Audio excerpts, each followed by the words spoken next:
evening, guys. So, I guess the meme is from. Anybody would tell me where the meme is from? Like, you see a meme on your screen, right? Did anybody watch that web series? Very good, Mirzapur. Yeah, right, Sumit. Sumit has seen Mirzapur. Yeah. So it's basically many people, like amongst us, we dream of getting into uh, becoming an IAS, getting into LBS-NAA, and work for Indian Foreign Services, get into the embassy in US, or many other things like that. So we'll be discussing about it today. Yes, Raghu, it is Mirzapur, season one. Very good. So, would anybody tell me or expand LBSNAA if any UPSC aspirants are here? I'd be glad to hear it. Or please text me. What is the full form of LBSNAA UPSC? There are quite many UPSC aspirants, is what I've heard from juniors. So, well, let me tell it for you. It is Lal Bahadur Shastri National Academy of Administration. It's in Mussoorie. Yes, Harshita, absolutely. That was expected from you. You can speak too. So that's in Mussoorie. You get trained over there for 2 years. If you clear the UPSC exam, UPSC conducts the exam just like your JEE. We have written JEE, right? So uh, NTA conducts JEE, whereas UPSC conducts um, CDS as well as IAS, IPS exams. We'll get through all the different exams in the course. Next slide. UPSC is Union Public Service Commission, right? So UPSC is a stage exam. Many of you guys must be preparing for it, but I'll let you know the three stages in it. First is the prelims. That is, it is a 3 hour exam. That is in the first. You'll have it in the same day. It is in general studies one, which is an objective part. It has negative marking. That is the CSAT. That is civil service admission test. The other is both are of 200 marks, 80 questions and 100 questions. Both have negative marking. You don't have any like specific weightage of your prelim score in the mains exam or in your final ranking. But what they do is it's just for a cutoff, like your knowledge, how much you have. If you clear, it's your just objective is to clear the prelims exam. That's it. And then your main focus should be on your mains as well as the interview round. So the next is the mains, that is the stage two round. If you clear the cutoff of the stage one round, and then you have it is a 7 paper exam. It is conducted over more than 5 to 7 days. It is conducted for more than 3 hours. It is conducted for 3 hours. Every paper is for 3 hours. For the first paper A and paper B are conducted on the same day. And whereas GS1 here is general studies, these are the subjects that is general studies 1, 2, 3, and 4 have. People preparing for civils might have a clear knowledge about it. You guys will be having it, but still, as a generic information, I have mentioned it over here. Guys, next slide. And yeah, the age limit of UPSC is like you should attain 21 years and you can write up to 32 years. For general candidates, you have 6 attempts, if I'm not wrong. And for OBC guys, you have nine attempts. And whereas for SC, the scheduled caste and the scheduled tribe, you can write for all the 10 years up to your 37 years of age. The general unreserved category doesn't have this leverage. Your optional subjects, that is the last 2 papers, are on your optional subjects. You can opt in any subject, like you can opt in any subject starting from your own core subject in engineering, that is civil engineering, mechanical engineering, to any regional or local language, which is mentioned in the 8th schedule of the Constitution of India. That is law, physics. The subjects are law, physics, and geography, as it's mentioned. And whereas the languages can be anything, like you can do it in Nepali, Dogri, Telugu, Bengali, many. There is a wide range of optional subjects which UPSC provides. And the last final stage is you're called for the interview. It is of 275 marks, and then this is a personal interview round. It lasts for around half an hour. We had a session last week. GS Core conducted it. It was a detailed session. This is just an overview. So, so could anybody tell me what is the motto of you? That is the LBSNAA. It is mentioned here. That is Shilam Param Bhushanam. Do you guys know what it means? Shilam Param Bhushanam. Well, Shilam Param Bhushanam means character is above all. I mean, that's true, right? character of anybody or personal character is about. Yes, very good, Raghu, very good. Character is above all. So the next is the SSC CGL. Yes, character is the highest virtue, right, Harshita? Absolutely right. Um, so SSC CGL is the Staff Selection Commission. It is a combined graduate level exam. SSC CGL has it has various age limit entries that minimum starts from 18 years. You can get into various government posts, starting from aviation till income tax, vigilance, food vigilance, water vigilance, many posts. All the government posts, inside the Ministry of Government of India, you can apply for any exam. There are more than 6,000 to 7,000 posts every year under SSC CGL. You guys should definitely attempt it. For Group B and C category, whereas the Group A category we know is the UPSC cadre exams. That as like you can see it in the slide, it is for inspectors of central excise, customs, preventive officers in customs, and many more. There are many more, and age varies from uh, 18 to 30, 27, depends on it. A minimum age is 18. So the next slide. It is a four-tier exam, whereas you have to clear the prelims in it. It is, basically one thing we have to keep in mind, guys, as you must have seen in software, as well as government exams, aptitude, English, and data interpretation and logical reasoning is the most important thing. Beat any competitive exam from software till your group C and D exams to the highest GMAT or GRE exams. Aptitude is the most important thing. You will find it common in every exam, including your GATE exam, which is your core based exam, right? So aptitude, you should be doing it from first year itself. If don't waste time like we did, so that we are asking you not to do it. And tier 2 in CGL is the base. If you clear the tier 1 exam, you'll be called for tier 2. That is also an objective based exam. The only difference in tier 1 and tier 2 is you have statistics as an extra subject in tier 2, that is in CGL. Tier 3 is a descriptive one. And tier 4 is not necessary for all the exams, especially the one which requires Excel work as well as your typing speed. So they require tier 4. So that's it in Staff Selection Commission. You have any queries, you can keep it till the end. We will be there to answer you. Yeah, it's okay, Raghu. Thank you. And Sumit also, thank you. Guys, go to the next slide. So who's there on the right? He's a famous guy. He became really famous in the last lockdown. The professor, exactly. Raghu, you seem very, like, you keep a knowledge about all your current affairs. Yes, Lacaste, Papa, whatever it is. I haven't seen all the seasons, so it is the money heist. Coming back to the government exam, it is UGC NET, National Eligibility Test, for becoming assistant professors and professors.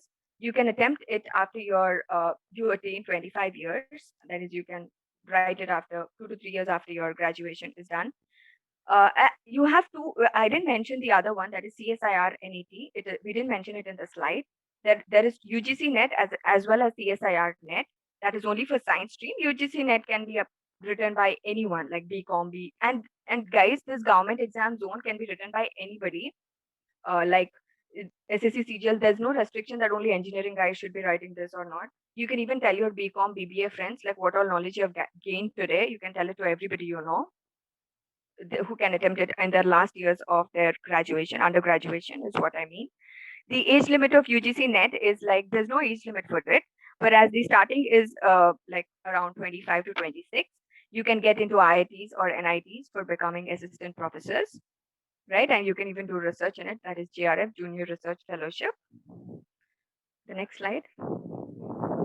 So that is UGC NET. It also has aptitude as well as verbal and English. And the next is the railways. Can anybody tell me any fact about railways? Well, I'll tell you if nobody knows. Railway recruits most of the in India. The most of the employment is given by Indian Railways. Indian Railways is divided into different zones. That is, Hyderabad has South Central Railway, whereas Southeastern Railways, and multiple things. It is widely spread across the world. You can get into Group B and C through RRB exams. That is a loco pilot, assistant loco pilot, junior engineer. That is JE. RRB exam is conducted from 18 years itself. You can attempt it from 18 to 30 years RRB. And yeah, whereas the LP and Yes, 18 zones. Yeah, Harshita told the exact one, 18 zones. Excellent, Harshita. Um, so if you clear the RRB exam, you'll be called for the railway posts into JE or LP and ALP. They're really good. You get a good pay scale if you become a loco pilot, like around 70 to 80K per month. And JEs get the same pay scale too. So the pay scale in railways is really good. Yeah, the one thing is best in railways or government jobs is job security. You won't be losing your jobs, and you have free travel, free rail hospitals, like we have the railway hospital. It's free of cost, and many things railway provides a lot. So the next, yeah, SBI Bank PO. How many of you guys are preparing for bank exams? Anybody over here for preparing for bank exams? Well, it is as tough as CAT. Well, CAT has only two levels. Athar will be telling you about CAT. But SBI Bank PO as well as IBPS, SBI has three levels in SBI, that is starting from 21 years to 30 years. You can start attempting it from 21 years.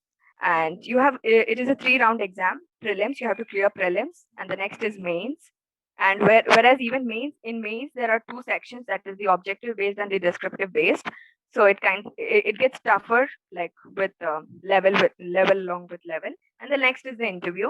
So again, the most common thing in SBI PO2 is you need to be good with your aptitude, English, that is verbal ability, as well as data interpretation and logical reasoning. So what I guess you guys must have observed it that throughout all the exams, these three are the common things. That is aptitude, verbal ability, data interpretation, and logical reasoning. You guys have to do it no matter what. It'll land you some or the other way, where like in any place, if you guys are good with these three, right? Yeah, so you can apply for IBPS too, and SBI PO is for PO. IBPS score can be used for applying for all banks, be it national banks as well as private banks like HSBC, and national banks can be considered as ICICI, and all the private like banks too will also recruit from IBPS score, right? Next, I'll be handed it over to Athar. कि एक तो basic trick है, एक तो like और share ठोक दीजिए महाकाल का दबा के लाइक और शेयर ठोक लीजिए पूरा साल मेहनत करता हूं आपके लिए बेटा, ऐसा नहीं चलेगा, ऐसा नहीं चलेगा.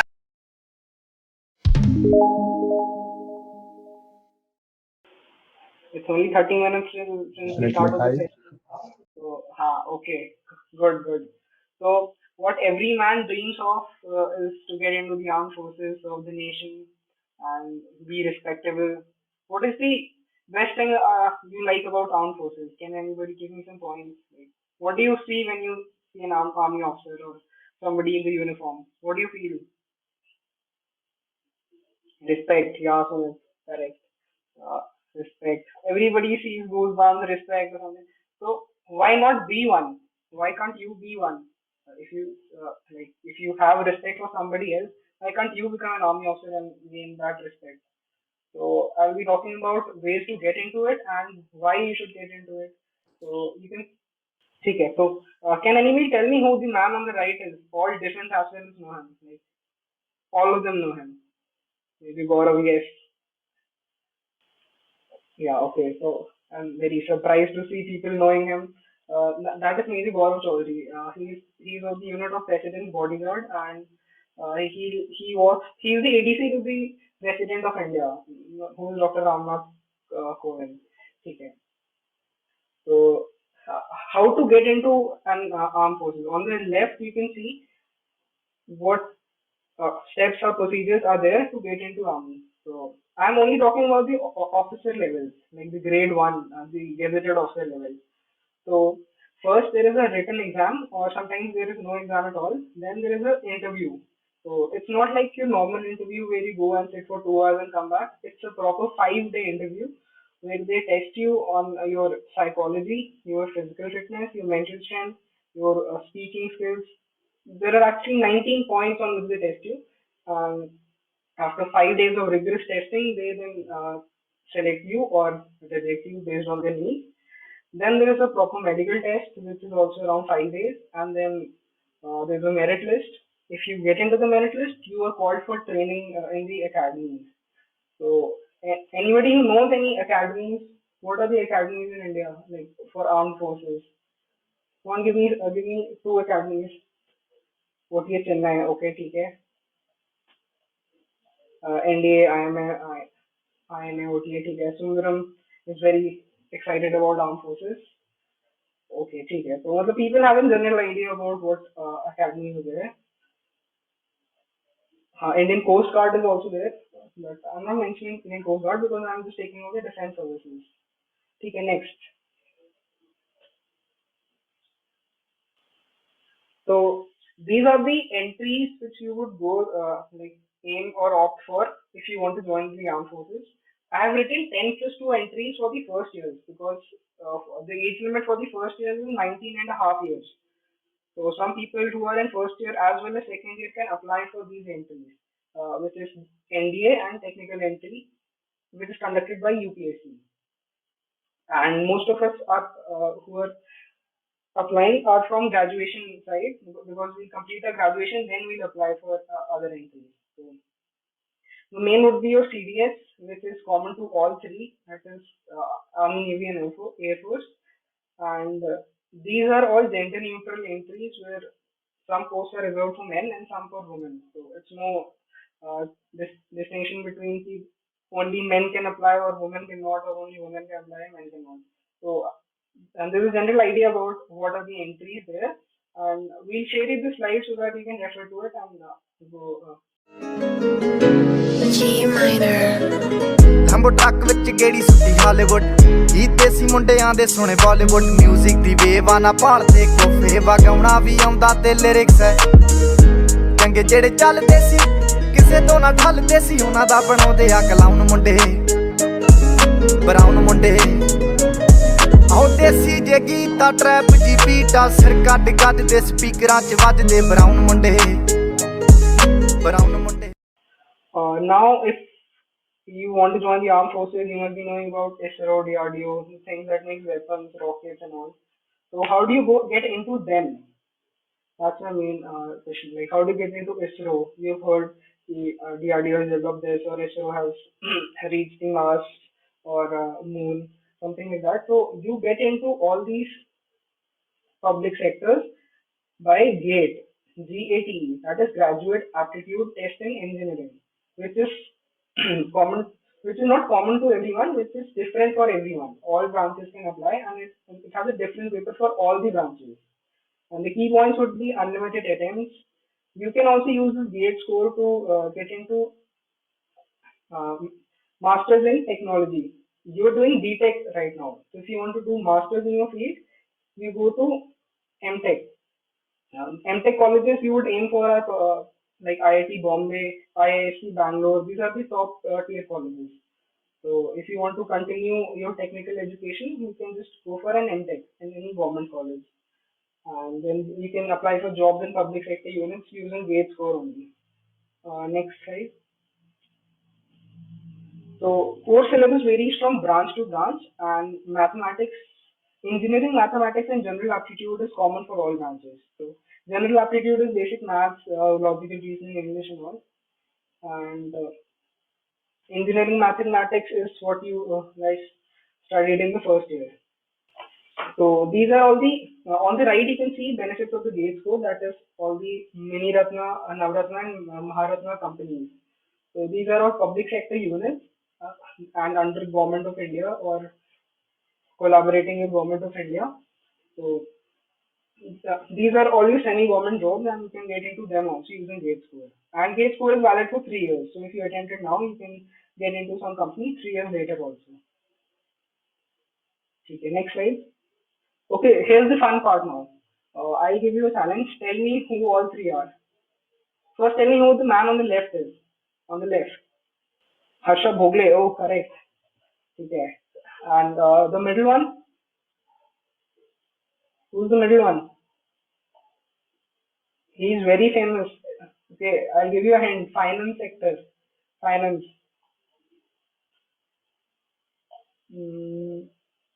This is your GK testing. RBI governor, yes, Rajan, not Raghuram Rajan. Okay. Yeah, correct. Raghuram Rajan. He was the former governor of the RBI. If you open any bank notes from before 2015, you can see his name also. So that is the power what an RBI governor holds. Who's this lady on the right? She's also very famous and one of the CEOs of top 500 companies, S&P 500 companies. PepsiCo CEO, yes. Indra Nooyi. She is the CEO of PepsiCo. So, okay, okay. So, what is common between all three? I have told you all three names. Anybody can derive a connection between all three? What's common between all three? Just guess, just guess. Yeah, correct. Okay. So, all three are IIM graduates, like alumni of IIM. So, what is IIM? You have IIT, you have NITs. What is IIM then? Indian Institute of Management. So, Indian Institute of Management is the premier colleges, group of colleges for getting into managerial positions. Here, management subjects at all. Like you'll get an MBA degree. MBA is Masters of Business Administration.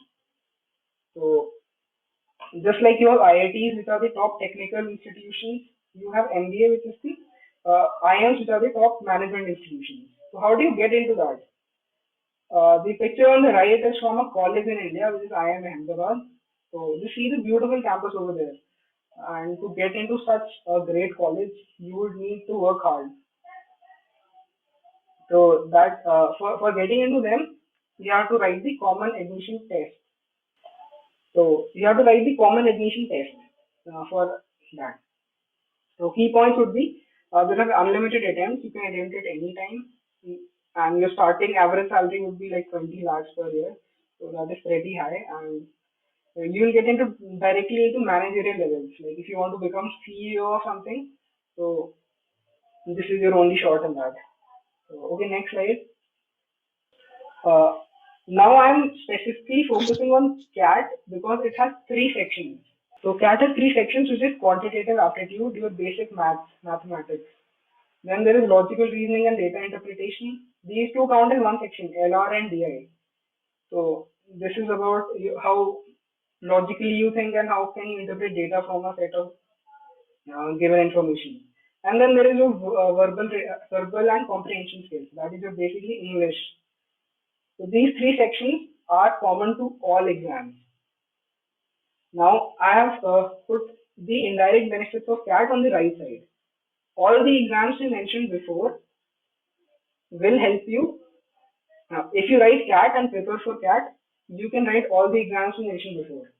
Like very easy. Bank PO SSC exams have aptitude and general English and all. So you can attempt those. Aptitude to most of the companies can easily be cracked if you are writing CAT, if you're preparing well for CAT. CDS APCAT, GRE GMAT, and all CAT. I would suggest you start preparing for it from your second year itself or third year. Like start preparing for CAT. Like it will help you a lot, and I would say it is the god of all exams. So, okay, next slide. Now there's a main. See, I am very pro India. I want to stay in India and work hard for its development. So let's not say padega India, kabhi to badega Canada, America, Australia. It should be like padega India, badega India. If you study here, work here, and help improve the Indian subcontinent. Hello everyone, good evening. Thank you, Atharva. Now, like anyone who's interested to do masters after you graduate, can you like text in the chat box and tell, like if anyone is there who are interested to write GRE or GMAT? So, okay. Now I'm going to talk about GRE and GMAT. Everyone must have heard about this, and these exams are mainly for students who are planning to go abroad. So, GRE, like for students applying to graduate schools in order to pursue a Masters of Science, MBA, or PhD, take GRE. We have like so many programs all around the world, and more than 1,200 business schools accept GRE scores. Mainly in Canada, UK, and US, they accept GRE scores. This is mandatory for most of the universities, but there are some universities you can get admitted to without writing GRE, right, with alternate options like GMAT and IELTS. So in the next slide, we have GRE paper pattern. So anyone who have planned to write this must have already known that the GRE is for total score of 340. This is divided into 5 sections and we have 3 parts in this: analytical writing, verbal reasoning, and quantitative reasoning. So the verbal reasoning and quantitative reasoning both have 2 sections each, and the score is 170 marks for each section. And in analytical writing, you have to write essays, 2 essays. And the maths concepts are basic, like school concepts which you must have learned in 9th class: arithmetic, algebra, geometry, and data interpretation. And in verbal, you will have to learn new words, like from almost like 1200 to 1500 words. So in this paper pattern, you don't have any negative marking. You can go back and forth in a section, and your exam will be completed in 4 hours approximately, like 3 hours and 45 minutes. So the universities take admissions in fall and spring semesters. The fall semester is from August, like late August to December, and spring semester begins in January. So it is mostly recommended that people take like exam for fall semester because the universities tend to take more admissions in fall semester. I hope now you have an idea about GRE pattern and how it works. Like if you have any doubts regarding GRE, you can put in the box. Now let's look into GMAT. So GMAT is a computer-based test. In GRE, you have in India many test centers and you have paper-based also. But GMAT is only computer-based and it is accepted by all reputed business schools for admission into postgraduate programs in management, that is MBA.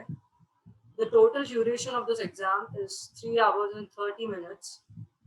We have 4 sessions in GMAT: analytical writing session, quantitative session, verbal session, and integrated reasoning.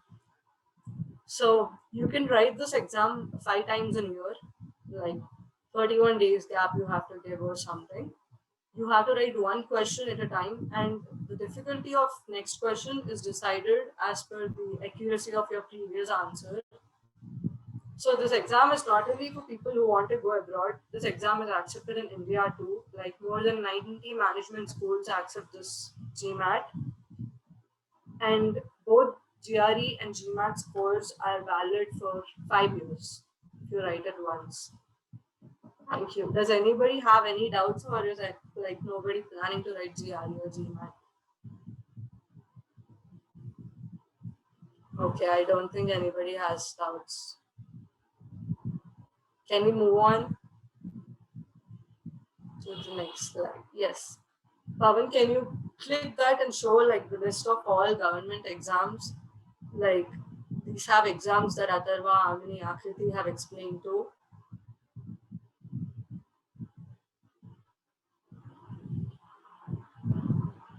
So these are the list of exams.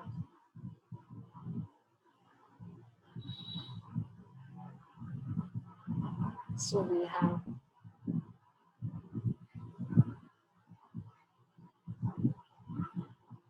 which is good time to start GRE preparation. It depends on which year you are in.